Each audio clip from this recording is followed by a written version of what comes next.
ઉપર હાથ નહીં ઉપાડવાનો. મારા જીજુ ઉપર હાથ નહીં ઉપાડવાનો. ઓકે બાબા, પણ આઈ લવ યુ તો કે.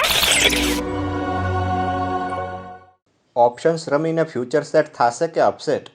જીજા સાલા જીજાની આ પૈસા કમાવાની લાલચનો અફરાતફરી અને હાસ્યથી ભરપૂર સફર કેવો છે અને જોવા જેવો છે કે નહીં તે જાણવા માટે તૈયાર થઈ જાઓ. કેમ છે દોસ્તો? એક એવા જીજાજી જે હિસ્ટ્રીના પ્રોફેસર છે છેલ્લા 25 વર્ષથી અને વેલ સેટ છે. એક એવા જીજાજી જેનો ખમણનો બિઝનેસ છે અને અમદાવાદમાં 10 બ્રાન્ચીસ છે અને વેલ સેટ છે. અને એક એવો સાળો જે શેર બજારમાં ફ્યુચર્સ એન્ડ ઓપ્શન્સ કરીને આ બેયને વેલ સેટમાંથી અનસેટ કરવા માટે તત્પર છે. જી હા દોસ્તો, આપણે વાત કરી રહ્યા છીએ ફિલ્મ જીજા સાલા જીજાની, કે જે આ ફ્રાઈડેના રોજ રિલીઝ થઈ ચૂકી છે. તો આવો જાણીએ આ ફિલ્મ કેવી છે. ફિલ્મની સ્ટોરી વિશે વાત કરીએ તો જેમ પહેલાં પણ કહ્યું તેમ રાજ એટલે કે તુષાર સાધુ અને પ્રોફેસર ઝુરમુટિયા એટલે કે રાગી જાની પોતપોતાની જોબ અને બિઝનેસમાં વેલ સેટ છે. પણ એમને બેયને શેર બજારનો ચસ્કો લગાડે છે બન્ની એટલે કે કૌશલ મિસ્ત્રી. અને વધારે પૈસા કમાવાની લાલચમાં આ જીજા સાલા જીજાને 5 કરોડની ટોપી પહેરવાના વારા આવી જાય છે. હવે આ 5 કરોડનો લોસ રિકવર કરવા માટે આ ત્રણેય પાર્ટી કેવા કેવા ગતકડા કરે છે અને એમાં બકરું કાઢતા ઊંટ અને ઊંટ કાઢતા ડાયનાસોર કઈ રીતે બેસી જાય છે એ આપણને આખી ફિલ્મ દરમિયાન જુદી જુદી સિચ્યુએશનલ કોમેડીથી દેખાડવામાં આવ્યું છે.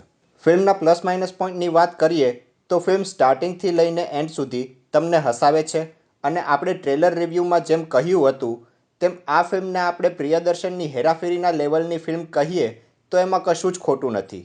જે ફિલ્મના ફર્સ્ટ સીનથી લઈને લાસ્ટ સીન સુધી તમારા ચહેરા પર હાસ્ય રમતું રાખે છે.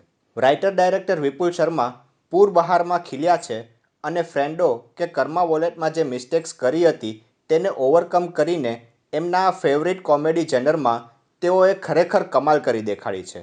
એક્ટિંગમાં ત્રણેય લીડ કેરેક્ટર એટલે કે તુષાર સાધુ, રાગી જાની અને કૌશલ મિસ્ત્રીએ તો સારી એક્ટિંગ કરી જ છે, પણ એના સિવાય પણ જય પંડ્યા, દીપેન રાવલ, ક્રીના પાઠક અને ખુશ્બુ ત્રિવેદીની એક્ટિંગ સારી છે અને જોવી ગમે તેવી છે. માઇનસ પોઈન્ટ્સની વાત કરીએ તો કોમેડી ફિલ્મ એના કોમિક ટાઈમિંગ અને પંચીસ પર ચાલે છે, જેમાં હજી વધારે પાવરફુલ પંચીસ સ્ક્રિપ્ટને અનુરૂપ લખી શકાયા હોત તો આ ફિલ્મ પોતાને હજી વધારે લેવલ અપ કરી શકી હોત એવું લાગે છે.